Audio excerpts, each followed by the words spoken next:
भारत में अवतारी होगा जो अति विस्मयकारी होगा, ज्ञानी और विज्ञानी होगा वो अद्भुत सेनानी होगा। भारत का कार्यालय होगा, भारत में न्यायालय होगा, भारत होगा विश्व विजेता, भारत होगा विश्व का नेता। जी हाँ दोस्तों, हर देश हर मुल्क के लोग यही चाहते हैं कि देश की प्रगति हो, उनका देश विश्व विजेता हो। परंतु यदि दुनिया भर के मशहूर भविष्य वक्ताओं द्वारा वर्तमान के लिए की गई भविष्यवाणियों की माने तो शायद कुछ लोग उस पर यकीन ना करें। लेकिन आपको बता दें, अपनी इस रिसर्च में हम जिन भविष्य वक्ताओं की भविष्यवाणियों का जिक्र करने जा रहे हैं, उन्होंने आज से पहले भारत ही नहीं बल्कि विश्व भर का जिक्र करते हुए जितनी भी भविष्यवाणियां की हैं, वो 100 की 100 सत्य साबित हुई हैं। दरअसल इन सभी भविष्य वक्ताओं ने अपनी भविष्यवाणी में भारत के विश्व गुरु बनने का जिक्र करते हुए कहा है कि भारत विश्व विजेता होगा, पूरे विश्व में भारत ही सुप्रीम पावर होगा, भारत में ही पूरी दुनिया का कार्यालय होगा और भारत देश का परचम पूरे विश्व में लहराएगा। भविष्य वक्ताओं की भविष्यवाणियां भारत में जन्मी एक महाशक्ति के बारे में यह भी बता रही है कि वह महाशक्ति, वह महापुरुष पूरे विश्व में आध्यात्मिक क्रांति ला देगा, जिसके आध्यात्म ज्ञान से हर बुराई खत्म हो जाएगी, जिससे पूरे विश्व में शांति स्थापित होगी और तीसरा विश्व युद्ध भी टल जाएगा। नमस्कार दोस्तों, आज हम आपके सामने ऐसे महान भविष्य वक्ताओं की भविष्यवाणी लेकर आए हैं जिन्होंने समय से पहले समय की तस्वीर दिखा दी थी, जिनके धुंधले प्रतिबिंब आज स्पष्ट रूप से दिखाई दे रहे हैं। जी हाँ, आज हम आपके सामने एक ऐसे रहस्य का खुलासा करने जा रहे हैं जो एक विचित्र बदलाव की ओर संकेत करता है, एक ऐसा दौर जो विश्व में मानवता और शांति को मुकम्मल करेगा। भविष्यवाणियों के अनुसार लोगों में एक नए तरह का आध्यात्मिक झुकाव देखने को मिलेगा और यह एक आध्यात्मिक संत उस महापुरुष की जागृति से संभव होगा। वो इतना शक्तिशाली होगा कि जमीन से अर्श तक उस महाशक्ति की ही शक्ति होगी। जो दृश्य महान भविष्य वक्ताओं ने दिखाया है उस पर विश्वास करना आसान नहीं था। कहते हैं सांच को आंच नहीं लेकिन प्रमाणित करना नागुज़ीर है। यकीन मानिए, जब हमारी टीम ने इस पड़ताल का सफर शुरू किया तो एक नहीं दो नहीं बल्कि बहुत सारे भविष्य वक्ताओं की भविष्यवाणी में उस महापुरुष और महाबदलाव का जिक्र मिला, जिसके बाद उन्हीं सब भविष्यवाणियों को आधार बनाकर हमारी टीम ने उस महापुरुष की खोज शुरू कर दी। दोस्तों, हमारी इस रिसर्च में समय और कठिन परिश्रम लाजमी था, लेकिन परिणाम निराशाजनक नहीं थे। हमने सभी प्रमाण इकट्ठे किए और भविष्यवाणियों से मिलान करने के बाद अब हम उन्हें आपके सामने लेकर आए हैं। हमारी टीम ने तो पता लगा लिया था, मगर अब वक्त था तो जनता को उस महापुरुष के बारे में अवगत करवाने का। हमारी पड़ताल का निष्कर्ष कुछ ऐसा था कि जिसे जानकर हमारी टीम भी चौंक गई थी और अब ये पड़ताल आपके भी होश उड़ा देगी। तो वीडियो छोड़कर कहीं जाइएगा मत। दोस्तों, वो महापुरुष हम सबके बीच मौजूद है। वीडियो को अंत तक देखिए और जानिए कि कौन है वो महाशक्ति। दोस्तों, बहुत से लोगों ने इन भविष्यवाणियों को अपने हिसाब से किसी पर सेट करने की कोशिश की है। कुछ लोग ओशो को वह महाशक्ति बताते हैं तो कुछ जय गुरुदेव पंथ के प्रवर्तक श्री तुलसीदास जी को, कुछ भारत के माननीय प्रधानमंत्री श्री नरेंद्र मोदी जी पर ये भविष्यवाणी सेट करते हैं तो कुछों ने अन्य संतों व राजनेताओं पर सेट करने की कोशिश की है। लेकिन वास्तव में ये सभी भविष्यवाणियां बिल्कुल फिट किस महापुरुष पर बैठती है, यह जानकारी आपको हमारी रिसर्च को देखने के बाद खुद ब खुद मिल जाएगी। सबसे पहले हम आपको कुछ ऐसे महान भविष्य वक्ताओं की भविष्यवाणियों से रूबरू करवाते हैं जो अपनी सटीक भविष्यवाणी से विश्व विख्यात हैं। हमारे पहले महान भविष्य वक्ता हैं इंग्लैंड के विलियम जॉन वार्नर हैमॉन उर्फ कीरो, जिनको दुनिया के मशहूर हस्तरेखा विज्ञानी के तौर पर जाना जाता है। भारत की आजादी व भारत के उज्जवल भविष्य की सटीक भविष्यवाणी करने वाले कीरो विश्व में होने वाले इस परिवर्तन को किस तरीके से देख रहे थे, आइए जानते हैं।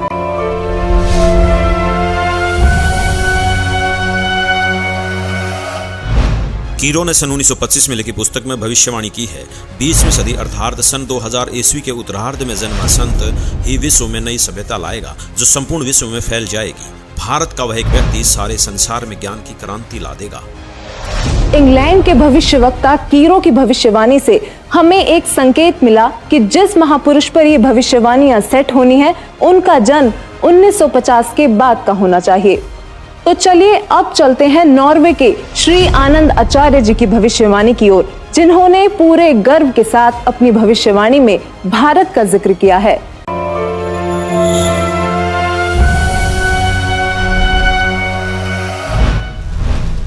श्री आनंदाचार्य की भविष्यवाणी के अनुसार 1998 के बाद एक शक्तिशाली धार्मिक संस्था भारत में प्रकाश में आएगी, जिसके स्वामी एक गृहस्थ व्यक्ति की आचार संहिता का पालन संपूर्ण विश्व करेगा। धीरे धीरे भारत औद्योगिक, धार्मिक और आर्थिक दृष्टि से विश्व का नेतृत्व करेगा और उसका आध्यात्मिक तत्वज्ञान ही पूरे विश्व को मान्य होगा। आनंद आचार्य जी की भविष्यवाणी से हमें एक और संकेत मिला कि वो महापुरुष गृहस्थी होगा। दोस्तों, ये कुछ ऐसी भविष्यवाणियां हैं जो शायद आपने कभी सुनी तो होंगी, लेकिन कभी उन पर गौर नहीं किया होगा। अब देखते हैं नवयुग के बारे में भविष्यवाणी करने वाले इजराइल देश के जाने माने भविष्यवक्ता प्रोफेसर हरार जी का क्या कहना है।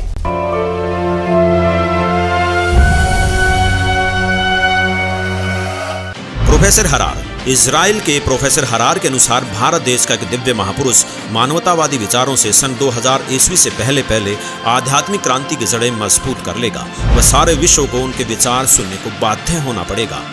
भारत के अधिकतर राज्यों में राष्ट्रपति शासन होगा, पर बाद में नेतृत्व धर्मनिष्ठ वीर लोगों पर होगा जो एक धार्मिक संगठन के आश्रित होंगे। अब बारी आती है फ्रांस के प्रसिद्ध भविष्यवक्ताओं की, जिनकी भविष्यवाणियां एकदम सटीक मानी जाती हैं। जो उन्होंने कह दिया वो पत्थर की लकीर हो गया। तो आइए देखते हैं कौन है ये भविष्यवक्ता और क्या थी इनकी भविष्यवाणियां। तो चलिए सबसे पहले बात करते हैं फ्रांस के महान भविष्यवक्ता डॉक्टर जूले वर्न की।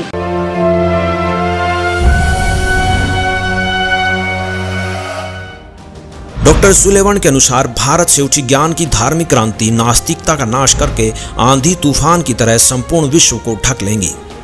उस भारतीय महान आध्यात्मिक व्यक्ति के अनुयायी देखते देखते एक संस्था के रूप में आत्म शक्ति से संपूर्ण विश्व पर प्रभाव जमा लेंगे। डॉक्टर जूले वर्न ने भी उस महापुरुष का जिक्र करते हुए भारत का नाम लिया है। इन्होंने स्पष्ट कर दिया कि वो महान शक्ति भारत से ही उजागर होगी और पूरे विश्व पर प्रभाव डालेगी। मैं सीना ठोक कर कहता हूँ, मेरे सायरन को कोई रोक नहीं पाएगा और वह जरूर आएगा। ऐसा कहना था महान भविष्यवक्ता मिशेल दी नॉस्ट्राडामस का, जो आज भी बहुत से लोगों के दिलों में अपनी जगह बनाए हुए हैं, जिनकी भविष्यवाणियों को आज तक कोई भी गलत सिद्ध नहीं कर पाया। उन्होंने जैसा कहा वही होता गया। नॉस्ट्राडामस ने अपनी भविष्यवाणी में होने वाले इस महान परिवर्तन की तफसील से व्याख्या की है। तो आइए देखते हैं क्या कुछ बताया उन्होंने अपनी भविष्यवाणी में।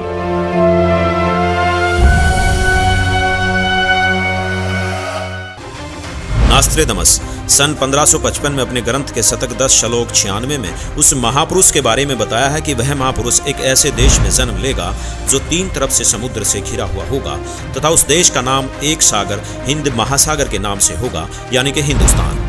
दोस्तों, विश्व में हिंदुस्तान ही ऐसा देश है जो 3 ओर से सागर से घिरा है तथा हिंदुस्तान ही एकमात्र देश है जिसका नाम किसी सागर के नाम से मेल खाता है, हिंद महासागर। फिर शतक 20 श्लोक 25 में कहा है कि वो महापुरुष हिंदुस्तान में पैदा होगा। वह महापुरुष एक ऐसे प्रांत में जन्म लेगा जिसमें 5 नदियां बहती हों। यह उल्लेख उन्होंने शतक 1 श्लोक 50 में किया है। दोस्तों, हिंदुस्तान में पंजाब ही एकमात्र ऐसा प्रांत है जिसमें 5 नदियां बहती हैं, जिनके नाम आपके सामने हैं। नदियों के नाम हैं सतलुज, व्यास, रावी, झेलम और चेनाब। नॉस्ट्राडामस ने शतक 5 श्लोक 41 में बताया है कि उस महापुरुष द ग्रेट शायरन की 4 संतानें होंगी, जिसमें 2 पुत्र और 2 पुत्रियां होंगी। उस महापुरुष के बारे में एक रहस्य उद्घाटन करते हुए नॉस्ट्राडामस ने शतक 5 श्लोक 41 में लिखा है कि उस महापुरुष की माताएं 3 बहनें होंगी। नॉस्ट्राडामस ने शतक 6 श्लोक 70 में लिखा है कि मैं छाती ठोक कर कहता हूँ कि वह महापुरुष ऐसा ज्ञान बताएगा जो आज से पहले किसी ने नहीं सुना होगा। उसके ज्ञान को सुनकर सभी विद्वान कहलाने वाले धर्मगुरुओं को नतमस्तक होना पड़ेगा। एक बेहद हैरान कर देने वाली भविष्यवाणी नॉस्ट्राडामस ने उस महान पुरुष को लेकर करते हुए शतक 1 श्लोक 50 में कहा है कि उस महापुरुष को देशद्रोह अथवा राष्ट्रद्रोही समझकर लोग नफरत करेंगे, लेकिन बाद में सच्चाई जानने के बाद उससे बेहद प्रेम करेंगे। उसके द्वारा स्थापित आदर्श और विचारों का बोलबाला हर जगह हो जाएगा। नॉस्ट्राडामस ने शतक 20 श्लोक 25 में कहा है कि वह न तो क्रिश्चियन ईसाई होगा, न मुसलमान होगा, वह केवल हिंदू ही होगा। शतक 6 श्लोक 17 में नास्त्रोदामस ने कहा है कि वह महापुरुष पूरे विश्व का संचालक होगा, वह महापुरुष विश्व विजेता होगा। शतक 2 श्लोक 79 में बताया है कि वह महापुरुष अपनी सत्य साधना बताएगा तथा इस क्रूर भूमि अथवा काल लोक से मुक्त करवाएगा। शतक 1 श्लोक 50 में कहा है कि वह महान पुरुष अपने ज्ञान के बल से सब राष्ट्रों को नतमस्तक कर देगा। मैं नास्त्रोदामस आपको स्पष्ट कर दूं कि उस महान संत की उपेक्षा न करें। उस महान संत को आराध्य देव मानकर उसकी पूजा करना आपके लिए बहुत हितकारी होगा, क्योंकि वह आदि पुरुष परमेश्वर का अंश दुनिया का तारणहार होगा। प्रसिद्ध भविष्यवक्ता नॉस्ट्राडामस जी की भविष्यवाणी से काफी हद तक यह स्पष्ट हो गया था कि उस महापुरुष की क्या पहचान है। हमारी टीम ने उनके बताए हुए हर उस पॉइंट को नोट किया जो हमें महापुरुष की ओर ले जा सकते थे, और इन सभी तथ्यों को मद्देनजर रखते हुए हम आगे बढ़े और अपनी पड़ताल में अन्य भविष्यवक्ताओं की भविष्यवाणियां भी खंगालना शुरू किया। विकसित तथा विकासशील देशों में शुमार अमेरिका, वहां पर भी भारत और उस अवतारी पुरुष का जिक्र हुआ। तो चलिए अब रुक करते हैं अमेरिका के भविष्यवक्ताओं की भविष्यवाणियों का, जो इस प्रकार हैं। अमेरिका के न्यू जर्सी शहर की मूर्धन्य भविष्यवक्ता फ्लोरेंस, जो कि अपनी सटीक भविष्यवाणी से विश्व प्रसिद्ध हैं तथा जिनकी भविष्यवाणियों से भारत उम्मीद की किरण नजर आता है। दरअसल इस महिला भविष्यवक्ता ने उस महापुरुष के बारे में ऐसे ऐसे रहस्य खोले हैं जिन्हें सुनकर आप भी अचंभित रह जाएंगी। यह अक्सर उस महापुरुष को ध्यान लगाते समय देखा करती थी। तो आइए जानते हैं उन्होंने उस महापुरुष के बारे में क्या क्या रहस्य खोले हैं।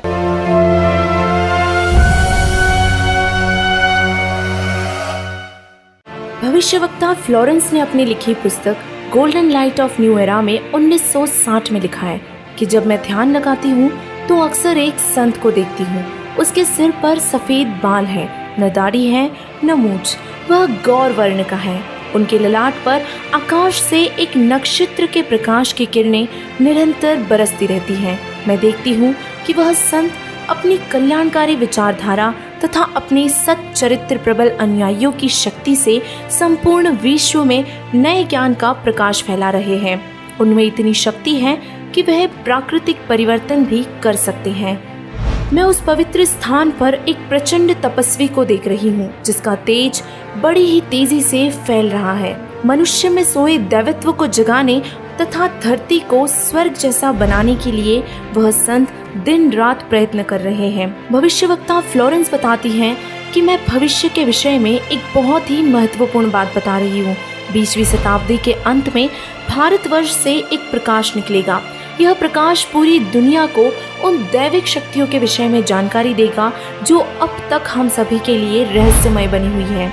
एक दिव्य महापुरुष द्वारा यह प्रकाश पूरे विश्व में फैलेगा। वह सभी को सतमार्ग पर चलने की प्रेरणा देगा।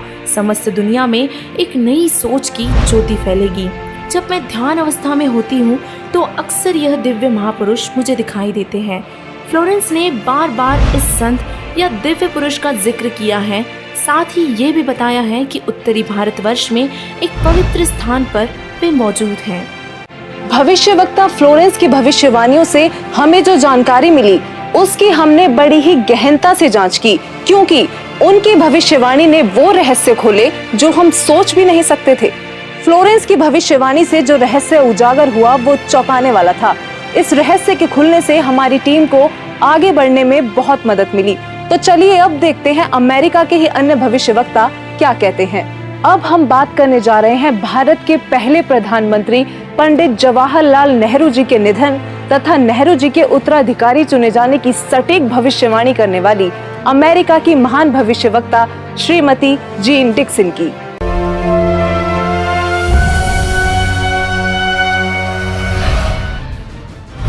अमेरिका की महिला भविष्यवक्ता जीन डिक्सन में भविष्य दर्शन की जबरदस्त प्रतिभा थी। उनके अनुसार 20वीं सदी के अंत से पहले विश्व में एक घोर हाहाकार तथा मानवता का संहार होगा। वैचारिक युद्ध के बाद आध्यात्मिकता पर आधारित एक नई सभ्यता संभवतः भारत के ग्रामीण परिवार के व्यक्ति के नेतृत्व में जमेगी और संसार से युद्ध को सदा सदा के लिए विदा कर देगी। जीन डिक्सन की भविष्यवाणी से हमें एक और संकेत मिला कि वो महापुरुष ग्रामीण परिवार से होगा जिसके अभिनेतृत्व में भारत भौतिक, आध्यात्मिक तथा राजनीतिक दृष्टि में तीव्रता से प्रगति करेगा।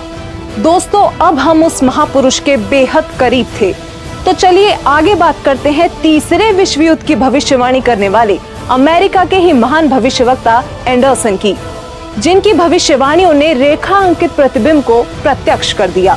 आइए देखते हैं।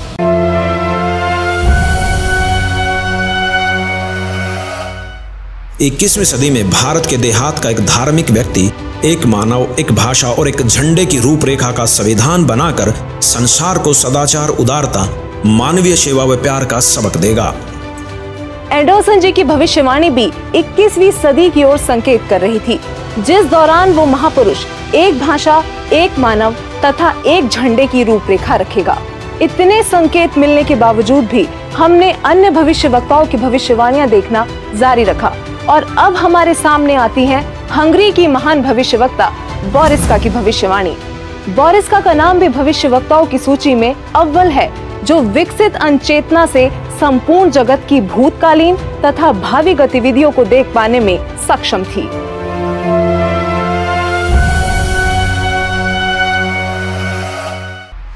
हंगरी की ज्योतिषी बोरिस्का के अनुसार इस आध्यात्मिक व्यक्ति के बड़ी संख्या में छोटे छोटे लोग ही अनुयायी बनकर भौतिकवाद को आध्यात्मिकता से बदल देंगे।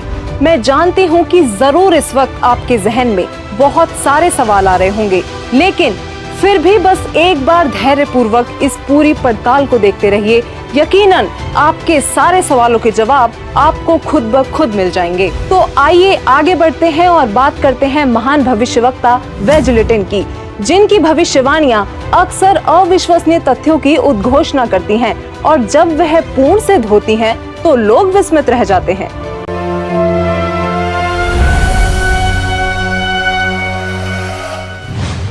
श्री वेजलेटिन। भविष्यवक्ता श्री वेजलेटिन के अनुसार 20वीं सदी के उत्तरार्ध में सन 1950 के पश्चात विश्व में आपसी प्रेम का अभाव, मानवता का हास, माया का संग्रह की दौड़, लूट व राजनेताओं का अन्यायी हो जाना आदि आदि बहुत से उत्पात देखने को मिलेंगे। परंतु भारत में उत्पन्न हुई शांति, भ्रातृत्व भाव पर आधारित नई सभ्यता संसार से देश, प्रांत और जाति की सीमाएं तोड़कर विश्व भर में अमन और चैन उत्पन्न करेंगी। भविष्यवक्ता वेजलेटिन ने अपनी भविष्यवाणी में आज की स्थिति का बखूबी जिक्र किया है। उन्होंने कहा है कि जहां लोगों में आपसी प्रेम का अभाव हो जाएगा, मानवता का ह्रास शुरू हो जाएगा, राजनेता अन्यायी हो जाएंगे और धन कमाने की दौड़ लगी होगी, पूरी दुनिया में अशांति का माहौल होगा, तब वह महापुरुष अपने आध्यात्मिक विचारों से शांति लाएगा। इस हाहाकार को मिटाने वाला महापुरुष बहुत ही जल्द पूरे विश्व में शांति लाएगा। दोस्तों, भविष्यवाणियों की पड़ताल का ये सफर हमारे लिए किसी चक्रव्यूह से कम नहीं था, लेकिन हमें यकीन था कि कहीं ना कहीं ये सफर हमें हमारी मंजिल तक जरूर पहुंचा देगा और ऐसा ही हुआ। क्योंकि वो महापुरुष भारत से है, तो विदेशों के इन सभी भविष्यवक्ताओं की भविष्यवाणियों से जो जो संकेत हमें मिलते गए, उन पर गौर करते हुए अब हम भारत के भी कुछ संतों की भविष्यवाणियों पर ध्यान देने लगे। तो चलिए सबसे पहले बात करते हैं सिख धर्म के गुरु श्री गुरु नानक देव जी की, जिनके बारे में हमें ज्यादा बताने की जरूरत नहीं, क्योंकि सब उनसे बखूबी परिचित हैं। उनकी पुस्तक जन्म साखी भाई बालेवाली में एक ऐसी भविष्यवाणी मिली है जो ये स्पष्ट करती है कि वो महापुरुष कौन होगा। तो आइए देखते हैं क्या है ये भविष्यवाणी।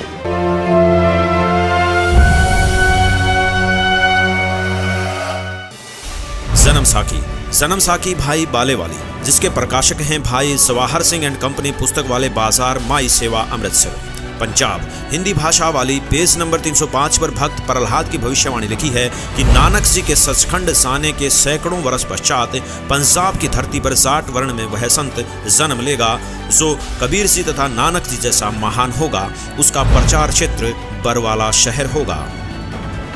दोस्तों, जन्म साखी भाई बालेवाली में लिखी भविष्यवाणी से ये स्पष्ट हो गया कि वो संत जाट वर्ण का होगा और उसका प्रचार क्षेत्र बरवाला होगा। आरिफ का चेहरा प्रत्यक्ष दिखाई दे रहा था। हम करीब थे उस महापुरुष के जो रिवायतें बदलने में सक्षम थे। अब देखना यह था कि जाट जाति का संत कौन है और किसका प्रचार क्षेत्र बरवाला है। इसके साथ ही हमें अपनी अगली भविष्यवाणी में उस संत के जन्म का पता लगा। भारत के प्रसिद्ध संत श्री तुलसीदास जी जय गुरुदेव पंथ वाले, जिनका आश्रम मथुरा में स्थित है, उन्होंने उस महापुरुष को लेकर भविष्यवाणी ही नहीं बल्कि वर्तमान वाणी भी बोली है। जी हाँ, बिल्कुल सही सुना आपने। संत तुलसीदास जी ने वर्तमान वाणी भी कही थी, क्योंकि वो उस महापुरुष की उपस्थिति को बखूबी महसूस कर पा रहे थे और उन्होंने अपनी वर्तमान वाणी से लोगों को उस महापुरुष के बारे में बताना चाहा कि वो संत जन्म ले चुका है।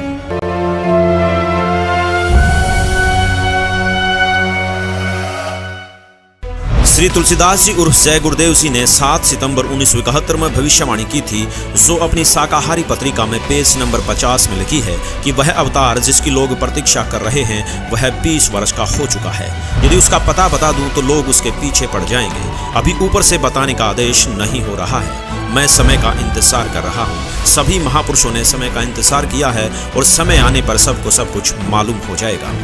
श्री तुलसीदास जी द्वारा 28 अगस्त 1971 को की गई भविष्यवाणी अनुसार महापुरुष का जन्म भारतवर्ष के एक छोटे से गांव में हो चुका है और वह व्यक्ति मानव इतिहास का सबसे महत्वपूर्ण व्यक्ति बनेगा। उसे जनता का इतना बड़ा समर्थन प्राप्त होगा कि आज तक किसी को नहीं मिला है। वह महापुरुष नए सिरे से विधान को बनाएगा और वह विश्व के संपूर्ण देशों पर लागू होगा। उसका एक झंडा होगा, उसकी एक भाषा होगी। शाकाहारी पत्रिका का उपरोक्त वर्णन पुस्तक जय गुरुदेव की अमृतवाणी भाग 2 के 50 तथा 59 पर लिखा है, जिसकी लेखिका हैं दिव्या शर्मा तथा मुद्रक हैं अर्जेंट प्रिंटिंग प्रेस, पुराना बस स्टैंड, मथुरा। इसके साथ ही एक और भविष्यवाणी बाबा जय गुरुदेव उर्फ तुलसीदास जी द्वारा 28 अगस्त 1971 को की गई थी, जो शाकाहारी पत्रिका पृष्ठ 59 में लिखी है। संत तुलसीदास जी ने अपनी वाणी में यह स्पष्ट रूप से बताया कि वो संत पृथ्वी पर मौजूद है और 7 सितंबर 1971 को वह पूरे 20 वर्ष का हो चुका है। राजस्थान के भविष्यवक्ता बाबा रामदेव को कौन नहीं जानता, इन्होंने तो कमाल ही कर दिखाया है।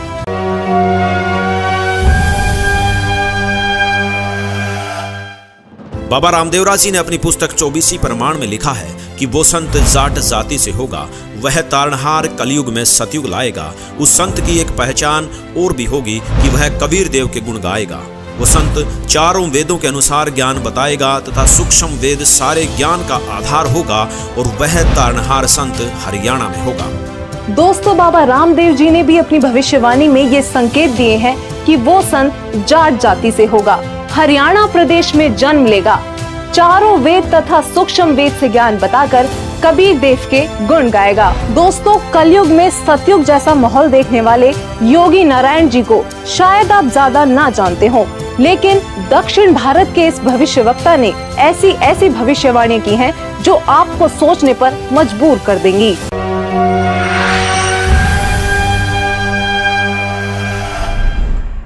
दक्षिण भारत के कर्नाटक के योगी नारायण जी ने अपनी पुस्तक काल ज्ञान में उस महापुरुष के साथ साथ उनके द्वारा लाए जाने वाले राम राज्य का भी जिक्र किया है। योगी नारायण जी की भविष्यवाणी कहती है कि वह दैविक शक्ति वाला महापुरुष पूरे विश्व को एक करके पूरे साम्राज्य पर राज करेगा, सबका प्रभु बनेगा। वह महापुरुष उत्तरी भारत से हो सकता है, ऐसा संकेत दिया है। उस महापुरुष का शासन धर्म युक्त होने के कारण वर्षा अच्छी होगी, फसल भी अच्छी आएगी। जनता आने वाले समय में ज्यादा पैसों के पीछे ना पड़कर और अपने समय को बर्बाद ना करके तत्वचिंतन, आत्म कल्याण व लोक कल्याण के कार्य में मगन रहेंगे। वो सदियों से ठीक ना होने वाली बीमारी को प्रारब्ध के पाप का फल बोलते हैं, लेकिन उसके द्वारा दिए गए तारक मंत्र से उनके साम्राज्य में आपको प्रारब्ध कर्म के पाप का फल नहीं भोगना होगा और किसी भी प्रकार के असाध्य रोग ठीक हो जाएंगे। वाणी नंबर 22 पेज नंबर 225। उसके आदेश से शराब, तंबाकू, गांजा और भी जितने नशीले पदार्थ हैं उनको खाना पीना तो दूर, हाथ लगाने को भी निषेध होगा। प्रजा में ऊंच नीच का कोई भी प्रश्न नहीं रहेगा। सभी आपस में प्यार से मिलजुल कर रहा करेंगे। कौम, जाति, धर्म के नाम पर झगड़ा कराने वाले स्वार्थी नहीं रहेंगे। वाणी नंबर 23 पेज नंबर 229। इससे पहले बताई गई भविष्यवाणी में लोक प्रभु बनने वाला वो महापुरुष ब्रह्म विद्या धुरंधर गुरु होगा, अध्यात्म का पूर्ण जानकार होगा, पर ब्रह्म को बड़े साहस पूर्वक ढंग से बताएगा कि पूर्ण परमात्मा ही पूजा के योग्य है, पूर्ण ब्रह्म की ही पूजा करनी चाहिए। वाणी नंबर 24 पेज नंबर 235-236। वह महापुरुष अपने अनुयायियों को रेचक कुंभक यानी श्वास के जरिए अजप अजाप मंत्र देकर भक्ति साधना कराएगा। इससे मन संयमित रहेगा, इंद्रियों पर विजय प्राप्त होगी, मनोलय यानी मन में शांति होगी, अष्टसिद्धि तत्व ज्ञान युक्त होकर जीव मोक्ष की ओर बढ़ेगा। दर्शकों, सभी भविष्य वक्ताओं की भविष्यवाणियों की पड़ताल करने के बाद अब हमारे पास बहुत सारे तथ्य एकत्रित चुके थे, जिनको हमने एक साथ रखकर देखा तो एक पहेली जैसे सुलझ सी गई हो। अब हमारे सामने एक ऐसा डेटा था जिसके आधार पर हमने सभी संतों पर भविष्यवाणियां सेट करनी शुरू कर दी, चाहे वो ओशो हो या राधा स्वामी पंथ के प्रवर्तक श्री गुरविंदर सिंह जी, सतपाल जी महाराज हो या फिर बाल योगेश्वर आदि। दोस्तों, हमारी इस फेरियस्त में हर वो संत और महापुरुष मौजूद थे जिनका नाम अक्सर आपके जहन में आता होगा। आध्यात्मिक संत या महापुरुष ही नहीं, बल्कि हमने प्रधानमंत्री नरेंद्र मोदी जी जैसे राजनेताओं पर भी भविष्यवाणी को सेट करके देखा, लेकिन एक एक करके सभी संतों व राजनेताओं की छटनी होती चली गई और अंत में हमारे सामने थे एक ऐसे संत, एक ऐसे महापुरुष जिनके बारे में हमने सोचा तक नहीं था। केवल एक यही संत ऐसे थे जिन पर सारी की सारी भविष्यवाणियां खरी उतर रही थी। दोस्तों, अब हम आप सभी दर्शकों से अनुरोध करते हैं कि दिल थाम कर बैठिए और तैयार हो जाइए उस महापुरुष को देखने के लिए, क्योंकि अब हम पेश करने जा रहे हैं उस महापुरुष की तस्वीर।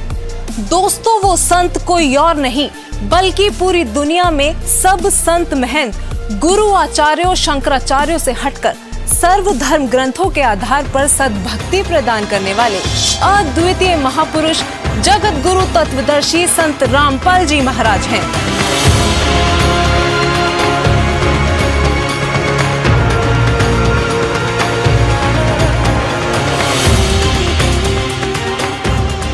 जी हाँ, यही है वो महापुरुष जिनके विषय में देश और विदेशों के महान भविष्यवक्ताओं ने भविष्यवाणियां की हैं। दोस्तों, हमने इस सफर की शुरुआत में ही बताया था कि परिणाम आपको चौंका देगा। यकीनन संत रामपाल जी ही वो महापुरुष हैं जिन पर सभी भविष्यवाणियों का हर एक तथ्य पूरी तरह से फिट हो रहा था। अब बस आप वीडियो को अंत तक देखते जाइए, क्योंकि अब हम बारी बारी सभी भविष्यवाणियों को संत रामपाल जी से जोड़कर दिखाएंगे, जिससे आप स्वयं ये निर्णय कर लेंगे कि हमारी रिपोर्ट सही है या नहीं। तो चलिए सबसे पहले बात करते हैं उस पृष्ठभूमि की जहां वो महापुरुष अवतरित हुए। नोस्ट्रेदामस के अनुसार वह महापुरुष ऐसे देश से होगा जो 3 तरफ से समुद्र से घिरा होगा और उस देश का नाम भी एक सागर, हिंद महासागर के नाम पर होगा, यानी कि हिंदुस्तान। अमेरिका की भविष्यवक्ता फ्लोरेंस और जीन डिक्सन का कहना है कि प्राकृतिक परिवर्तन भी कर सकने वाला वह महापुरुष उत्तर भारत के ग्रामीण परिवार में होगा। 28 अगस्त 1971 को जय गुरुदेव पंथ के प्रवर्तक श्री तुलसीदास जी ने भी उस महापुरुष का उल्लेख करते हुए कहा है कि उनका जन्म भारतवर्ष के एक छोटे से गांव में हो चुका है। वह तारणहार संत हरियाणा में होगा। कुछ ऐसा ही कहना है राजस्थान के बाबा रामदेवरा जी का। इसके अलावा इंग्लैंड के कीरो और फ्रांस के जुलेवन जैसे भविष्यवक्ताओं ने भी उस महाशक्ति के बारे में भारत में ही होने के संकेत किए हैं। संत रामपाल जी का जन्म उत्तर भारत के छोटे से गांव धनाना, जिला सोनीपत, हरियाणा, जो कि पहले पंजाब प्रांत था, वहां एक ग्रामीण परिवार में हुआ। इंग्लैंड के भविष्यवक्ता कीरो ने उस संत का जन्म 20वीं सदी के उत्तरार्ध में अर्थात सन 1950 के पश्चात 1951 में हुआ बताया है। तो वही श्री तुलसीदास जी और जय गुरुदेव जी ने भी 7 सितंबर 1971 की अपनी भविष्यवाणी में बताया है कि वह महापुरुष 20 वर्ष का हो चुका है। संत रामपाल जी का जन्म 8 सितंबर 1951 में यानी कि 20वीं शताब्दी के उत्तरार्ध में हुआ है और श्री तुलसीदास जी द्वारा की गई भविष्यवाणी के अनुसार 7 सितंबर 1971 को संत रामपाल जी पूरे 20 वर्ष के हो चुके थे। फ्रांस के महान भविष्यवक्ता नोस्ट्रेदामस के अनुसार वह महापुरुष न ईसाई होगा और न मुसलमान, वह केवल हिंदू ही होगा। और इसी भविष्यवाणी का समर्थन जन्म साकी भाई बालेवाली में भी किया गया है कि वह संत जाट वर्ण का होगा और उसका प्रचार क्षेत्र बरवाला है। बाबा रामदेवरा जी ने अपनी भविष्यवाणी में बताया है कि वह संत जाट जाति से होगा तथा चारों वेदों और सूक्ष्म वेद से ज्ञान बताकर कबीर देव के गुण गाएगा। यहाँ संत रामपाल जी ही विश्व में एकमात्र ऐसे संत हैं जो हिंदू धर्म में जाट जाति से बिलोंग करते हैं और जिनका प्रचार क्षेत्र भी सतलोक आश्रम बरवाला, जिला हिसार, हरियाणा रहा है। वो सभी धर्म ग्रंथों के आधार पर कबीर देव जी का गुणगान करते हैं। नोस्ट्रेदामस के अनुसार उस महापुरुष की 4 संतानें होंगी और उनकी माताएं 3 बहनें होंगी। यहाँ नॉर्वे के आनंदाचार्य जी ने भी यही बताया है कि वह महापुरुष एक गृहस्थ व्यक्ति होगा। ये भविष्यवाणी भी संत रामपाल जी पर पूरी तरह से खरी उतरती हैं। दरअसल संत रामपाल जी की माताएं 3 बहनें हैं। ये बात प्रमाणित करने के लिए पेश है आपके सामने संत रामपाल जी की माता जी का यह वीडियो। माता जी, क्या शुभ नाम है आप जी का? चंद्र देवी। माता जी, कौन से गांव से हैं आप? दमकन खेड़ी। माता जी, आप कितने भाई बहन हैं? 6 बहन भाई, 3 बहन 3 भाई। माता जी, आपकी जो 3 बहन हैं उनके क्या क्या नाम हैं? बड़ी लक्ष्मी, मेरा नाम चंद्र देवी, उसका है प्यारी। वहीं संत रामपाल जी महाराज जी की 4 संतानें, 2 पुत्र तथा 2 पुत्रियां भी हैं। अमेरिका के न्यू जर्सी शहर की भविष्यवक्ता फ्लोरेंस ने बताया कि वह महापुरुष गौर वर्ण के हैं। सिर पर सफेद बाल है, न दाढ़ी है और न मूछें। इन सभी भविष्यवाणियों का मिलान आप जी चाहें तो अपने आप भी कर सकते हैं। संत रामपाल जी गौर वर्ण के हैं। उनके सिर पर सफेद बाल है और वो बगैर दाढ़ी मूछ के रहते हैं।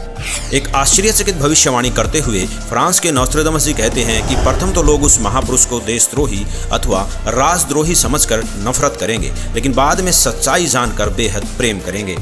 दोस्तों, 2014 में संत रामपाल जी पर देशद्रोह का झूठा केस भी लगाया गया, लेकिन आज संत रामपाल जी की लोकप्रियता लोगों के सिर चढ़कर बोल रही है। कुछ और बातें जो भविष्यवाणियों में सामने आई वो इस प्रकार हैं। अमेरिका के भविष्यवक्ता एंडरसन के मुताबिक 21वीं सदी में वह महापुरुष एक मानव, एक भाषा व एक झंडे की रूपरेखा रखेगा। योगी नारायण जी के अनुसार उस संत के आदेश से शराब, तंबाकू, गांजा और भी जितने नशीले पदार्थ हैं उनको खाना पीना तो दूर, हाथ लगाने को भी निषेध होगा। प्रजा में ऊंच नीच का कोई प्रश्न नहीं रहेगा। सभी प्यार से आपस में मिलजुल कर रहा करेंगे और वह महापुरुष रेचक कुंभक यानी श्वास उश्वास के जरिए अजब पाजाब मंत्र देकर भक्ति साधना कराएगा। वह पूर्ण परमात्मा को ही पूजा के योग्य बताएगा। दोस्तों, संत रामपाल जी श्वास उश्वास की क्रिया बताकर केवल पूर्ण परमात्मा की भक्ति कराते हैं। संत रामपाल जी से नाम दीक्षा लेकर करोड़ों भक्त उनके आदेश अनुसार नशीली वस्तुओं को हाथ तक नहीं लगाते और ना ही किसी जाति पाति धर्म मजहब में भेदभाव करते हैं, क्योंकि संत रामपाल जी कहते हैं, जीव हमारी जाति है, मानव धर्म हमारा, हिंदू मुस्लिम सिख ईसाई कोई धर्म नहीं है न्यारा। अमेरिका की ही भविष्यवक्ता फ्लोरेंस बताती हैं कि वह संत अपनी कल्याणकारी विचारधारा तथा अपने सच्चरित्र प्रबल अनुयायियों की शक्ति से पूरे विश्व में नए ज्ञान का प्रकाश फैला रहा है। फ्रांस के भविष्यवक्ता डॉक्टर जुलेवन के अनुसार भारत से उठी ज्ञान की धार्मिक क्रांति नास्तिकता का नाश करके आंधी तूफान की तरह संपूर्ण विश्व को ढक लेगी। उस महापुरुष के अनुयायी देखते देखते एक संस्था के रूप में संपूर्ण विश्व पर प्रभाव जमा लेंगे।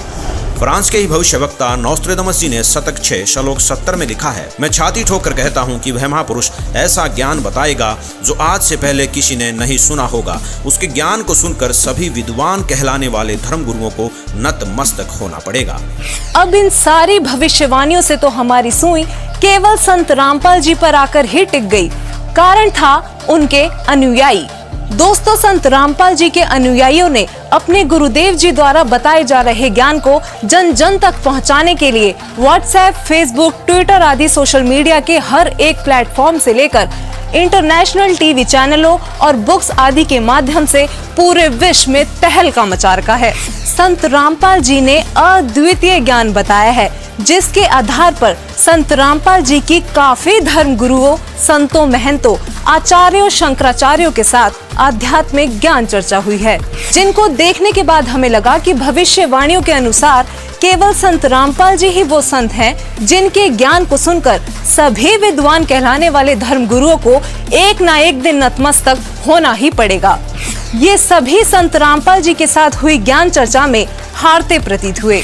तो आखिरकार ये अनसुलझी पहेलियां इतने सरल तरीके से सुलझ गईं कि संदेह की कोई गुंजाइश ही नहीं बची। वीडियो में कही गई एक एक बात सत्य है। यकीनन संत रामपाल जी ही वो महापुरुष हैं जो धरती को स्वर्ग बनाने के लिए दिन रात प्रयत्न कर रहे हैं।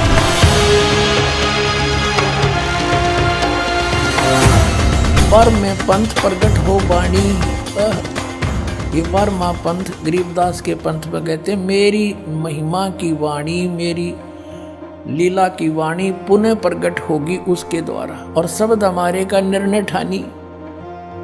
बर में पंथ प्रगट हो बाणी, हवे बाणी ये हवे है, और शब्द हमारे का निर्णय ठानी। अस्थिर घर का मरम ना पावे, ये 12 पंथ हम ही को ध्यावे। कि 12 पंथ तक, गरीबदास पंथ तक ये उस स्थायी स्थान पर नहीं जा सकते, सतलोक प्राप्ति नहीं कर सकते। फिर कहते हैं बर में पंथ हम ही चलावें, बर में पंथ में हम ही चलकर आवेंगे। गरीबदास वाले में आगे चल गए और सब पंथ मिटा के एक का पंथ चलावें। और कहते हैं अब परमात्मा ने कलयुग को 3 चरणों में बांटा है। ये प्रथम चरण कलयुग निर्याना, तब मगर मांडो में दाना। प्रथम चरण कलयुग का उस समय समझो जब मैं घर से सह शरीर जाऊंगा, वो प्रथम चरण होगा। और बीचली पीढ़ी का कब होगा? 5505 बीत जाएंगे तब। अब देखो आगे ये बताया कि कलयुग ऐसे ऐसे बीतेगा। और फिर बताया है कि 5000, ये कलयुग के विषय में बताया कि 5505 तब ये शब्द होगा सच्चा। ओए होए, कहते 5505 वर्ष जब बीत जाएंगे तब यह मेरी बात सच्ची होगी। ये कबीर सागर है। और इसके सवसम बोध नामक एक चैप्टर है, और खंड इसका वही बोध सागर खंड है। 170 पृष्ठ से यहाँ से देखियो, ये सत्य कबीर वचन यानी परमात्मा के वचन है, लेकिन हमारे काम के ये यहाँ से हैं। 171 पृष्ठ से सवसम वेद बोध, सवसम वेद बोध यहाँ लिखा है 5 सहस और 500 जब, 5 सहस और 500 यानी 5500 जब कलयुग बीत जाए, महापुरुष फरमान तब जग तारण को आए। अब 5 सहस और 500 यानी 5500 जब कलयुग बीत जाए, महापुरुष फरमान तब जग तारण को आए। 5500 जब कलयुग बीत जाएगा तब एक महापुरुष संसार का उद्धार करने के लिए आएगा, और उसके पास सही फरमान होगा। फरमान माने वो मंत्र जाप आदेश। हिंदू तुर्क आदिक सब जेते जीव जहान, और सत्य नाम की साख गहें वो पावे पद निर्वाण। अब क्या बताया है कि हिंदू तुर्क, हिंदू और मुसलमान जो अलग अलग होंगे, और फिर और भी जो होंगे जैसे सिख और ईसाई आदिक यानी सभी जेते जीव जहान, सतनाम की साख गए ये पावे पद निर्वाण। निर्वाण माने मोक्ष, मोक्ष पद पाएंगे सब के सब वो सतनाम प्राप्त करके इस दास से, महापुरुष से। जैसे परमात्मा ने कहा था उस कबीर वाणी में कि सभी पंथों को मिटा के एक पंथ चलाऊंगा, उसके विषय में फिर दोहराया है कि वो कैसे एक होंगे। यथा सरित गण आप ही मिले सिंधु में धाये, सत सुकृत के मध्य में सभी पंथ समाये। क्या बताया कि जैसे सरित गण यानी नदियों का, नदियां, सरित गण माने नारी नारी नदी, और आप ही उस समुद्र में जाकर वेग धाय माने शीघ्रता से मिल जाती हैं फटाफट। ऐसे उस सत सुकृत यानी उस सच्चे पंथ के मध्य जो हम चलाएंगे, उसमें तिमी माने उसमें सब ऐसे ही समाये जैसे सरिता दरिया अपने आप समुद्र में सपीडते में जाकर मिल जाती, एक हो जाते हैं। ऐसे सत सुकृत के मध्य सब पंथ समाये, सब एक हो जाएंगे। अब क्या बताते हैं परमात्मा धर्मदास, जो मैंने ये सवसम वेद में जो लिख दिया जो वचन बोले हैं ये जब लग पूर्ण होए नहीं ठीके को तिथिवार। ये ठीक क्या होती है? जैसे हमारे पहले पुराने समय में हम छोटे छोटे थे जब यूं कहा करते कि एक व्यापारी भैंस ले गया और पैसे ना देता, आगे से आगे ठीक बता रहा है, आगे तागे समय धर रहा है, पैसे नहीं दे रहा। तो इस प्रकार यहाँ वो बताया है कि यो मैंने जो ठीक दर रखी है ना, ठीक वो निर्धारित समय कर रखा है कि धर्मदास जब तक वो समय नहीं आएगा ना तब तक तो ये मेरी बात ये सब संवेद में लिखी हुई निराधार महसूस होंगी जो कपटी लोगों को। लेकिन जब वो समय ठीक का आ जाएगा ना, जब देखिए ढूंढा पाटेगा। अब देखो, अब हम फिर आगे कि जब लग पूर्ण होए नहीं ठीक को तिथिवार और कपट चातुरी तब लो ये सब संवेद निर्धार है। कहते हैं तब तक तो मेरे द्वारा ये बात कही गई सब संवेद वाली, ये गुप्त ज्ञान, सब संवेद माने गुप्त ज्ञान जो पहले भी अब भी कहा है। तो ये निराधार महसूस होगा जब लग पूर्ण होए नहीं ठीका, जो ठीक को तिथिवार यानी ठीक उस निर्धारित धरे हुए निर्धारित किए हुए समय की जो समय नहीं आएगा तब तक तो मेरा यो ज्ञान निराधार महसूस होगा। जब वो समय आ जाएगा ठीक का, जो है ठीक का दिन आवंत, युगंत लिखा आवंत, तो क्या होगा? सब ही नारी नर शुद्ध, सब कपट छोड़ के बुराई त्याग देंगे सब नर नारी। और जब ठीक का दिन आवंत और कपट चातुरी छोड़ के वो शरण कबीर गहनत।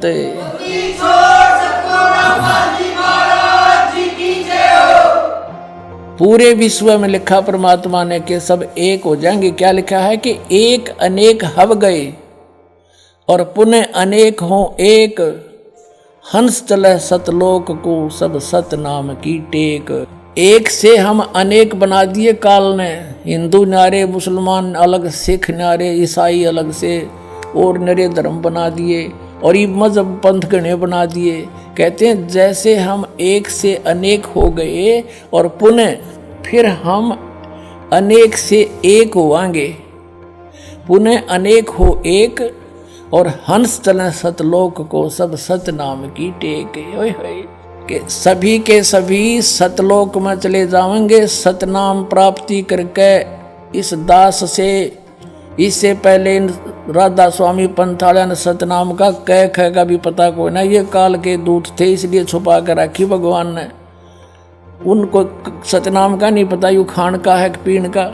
अब ये वास्तविक मंत्र आपको दिया जाएगा, इससे आप सबका मोक्ष होगा, पूरे विश्व में शांति। देखना आगे कितना कमाल किया है कि घर घर बोध विचार हो, मेरे ज्ञान का घर घर चर्चा चलेगी और दुर्मति दूर बहाए, सबकी दुर्बुद्धि दूर हो जाएगी, हाहाकार मिट जाएगा, माया की दौड़, मिलावट, रिश्वतखोरी, आपस में लड़ाई खींचातानी, ये दुर्मति दूर बहाए और कलयुग में एक होकर सब बरतें सहज शोभाए।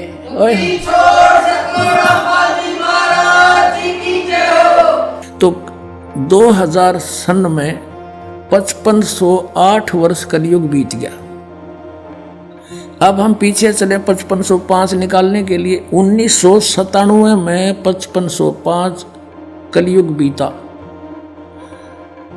1999 में 5507 हो गया और 1998 में 6 हो गया, 1997 में 5505 वर्ष कलयुग बीत गया। और उस समय इस दास को 1997 में 10 बजे इस शुक्ल फागुन की उत्तरते की एकम के दिन 1997 में दास को परमात्मा पुनः मिले थे। उसमें आदेश दे दिया था कि अब समय आ गया है इस सतनाम की को उजागर कर देने का, बेटा कर दे। और मुझसे कहा था कभी किसी को जिक्र ना करना कि मेरे मिलन का समय आने पर बता। लेकिन दास ने लिख दिया था एक पुस्तक में, अभी दिखाते हैं आपको, बहुत पहले। ये पुस्तक है आध्यात्मिक ज्ञान गंगा, ये सन 2009 से चल रही है। और 2005 में दास ने एक पुस्तक लिखी थी भक्ति और भगवान, उसमें भी लिख दिया था। अब देखना, ये आध्यात्मिक ज्ञान गंगा ये यहाँ अपने इस दास के द्वारा इसका सब सदग्रंथों के आधार से, इसके आधार से ये बनाई है। अब इसके पृष्ठ नंबर 538 पे ये है आध्यात्मिक ज्ञान गंगा और यथार्थ कबीर पंथ परिचय नामक विषय है। 538 पर यहाँ देखा, मुझ दास रामपाल दास को परमेश्वर कबीर साहिब जी संवत 2053 फाल्गुन मास शुक्ल पक्ष एकम मार्च 1997 को दिन के 10 बजे मिले थे। सार शब्द की वास्तविकता तथा संगत को दान करने का सही समय संकेत देकर अंतर्ध्यान हो गए थे और इसको अगले आदेश तक रहस्य युक्त रखने का आदेश दिया था। किसको? कि मैं मिला।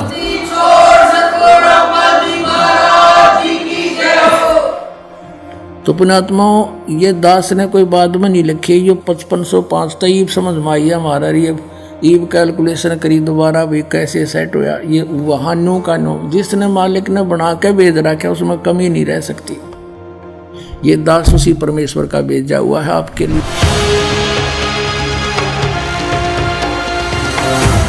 तो क्या संत रामपाल जी महाराज की शरण में आने के बाद आपको कोई लाभ हुए?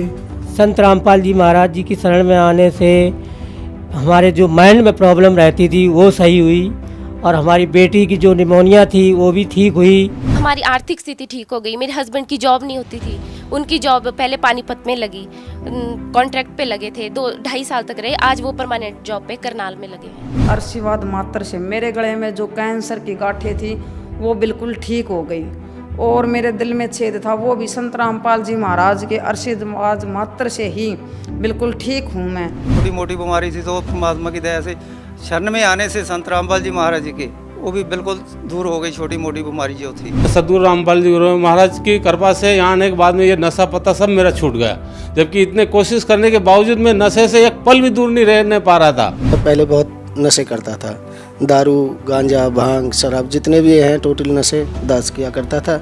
संत रामपाल जी की शरण में आने से पहले सबसे पहले तो मुझे एक लाभ हो गया, नशे छूट गए। कैंसर की बीमारी बिना ऑपरेशन बिना कुछ दवा के संत रामपाल जी महाराज जी ने चरणामृत प्रसाद दिया और आशीर्वाद दिया और भक्ति ज्ञान दिया और उसके बाद मैं तंदुरुस्त हूँ और दिन में अपना सब कुछ खाता हूँ, मुझे कोई समस्या नहीं है। सबसे बड़े लाभ ये हुआ है कि मेरे पापा जी हैं जिनको डायबिटीज़ बहुत ज़्यादा ही रहती थी कि 500 से नीचे उतरने वाली डायबिटीज़ आज एकदम नॉर्मल है। गुरुदेव संत रामपाल जी महाराज से नाम दीक्षा लेने के बाद सदगुरुदेव जी ने ऐसे दया करी कि जिस दिन मैंने नाम दीक्षा ली उसी दिन 5 साल से यानी रोटी नहीं खाई थी, लेकिन उसी दिन मैंने 4-5 रोटी खाई और मेरा जलन का रोग समाप्त होने लगा। संत रामपाल जी महाराज से नाम दीक्षा लेने के बाद मेरा कैंसर का रोग बिल्कुल ठीक हो गया, मैं बिल्कुल स्वस्थ हो गया। जो कबीर जी हैं वो पूर्ण परमात्मा हैं और सतगुरु रामपाल जी महाराज जी हैं वो कबीर परमात्मा के खुद अवतार हैं, इस धरती पे आए हुए हैं। उन्होंने ही सब रजा की है, उनकी ही दया से हमें सारे लाभ हुए हैं। जब मैं दोबारा गई पीजीआई, फिर वहाँ टेस्ट हुए तो सारे टेस्ट क्लियर हो गए। अब जो मेरी प्रॉब्लम थी तीसरे स्टेज पे थी, वो मेरा कैंसर खत्म हो गया। हिंदी छोड़ सतगुरु रामपाल जी महाराज की शरण में जाने के बाद मैं आज कोई भी फ्रूट है, कुछ भी है, चाहे डस्ट है, मेरे को वो बिल्कुल इफेक्ट नहीं करती है। I can eat everything, I can go anywhere, मैं कुछ भी मतलब आज करने में सक्षम हूँ। जब उस डॉक्टर से मेरी बात हुई तो डॉक्टर ने कहा ये तो सच में आपके गुरुजी का ही चमत्कार है संत रामपाल जी महाराज का, जो ये ठीक होगा, नहीं तो कैंसर पेशेंट कभी बचता नहीं है इस कंडीशन में। इतना खतरनाक इनको पॉइजन फैल चुका था, पूरा नसों में भर चुका था। उन नसों से ऑटोमेटिकली पॉइजन गायब होना, ये सबसे बड़ा चमत्कार ही है परमात्मा का। और जब से मैं संत रामपाल जी महाराज की शरण में आई हूँ, मेरा 1 रुपया नहीं गया। आज 4 साल हो रहे हैं लगभग, मैंने कोई दवा भी नहीं खाई है, कोई भी नहीं। इवन मुझे सर्दी खांसी और बुखार भी नहीं होता। जगत गुरु तत्वदर्शी संत रामपाल जी महाराज जी के इस महान मिशन को सफल बनाने के लिए करोड़ों लोग उनके साथ जुड़ रहे हैं। हमारी टीम का भी आप सभी से यही अनुरोध है कि दुनिया में महापुरुष कभी कभार ही आते हैं, इसलिए आप भी संत रामपाल जी महाराज जी के सत्संग सुनिए और शीघ्र अतिशीघ्र उनसे जुड़कर नाम दीक्षा लेकर अपना व अपने प्रियजनों का कल्याण करवाएं। धन्यवाद।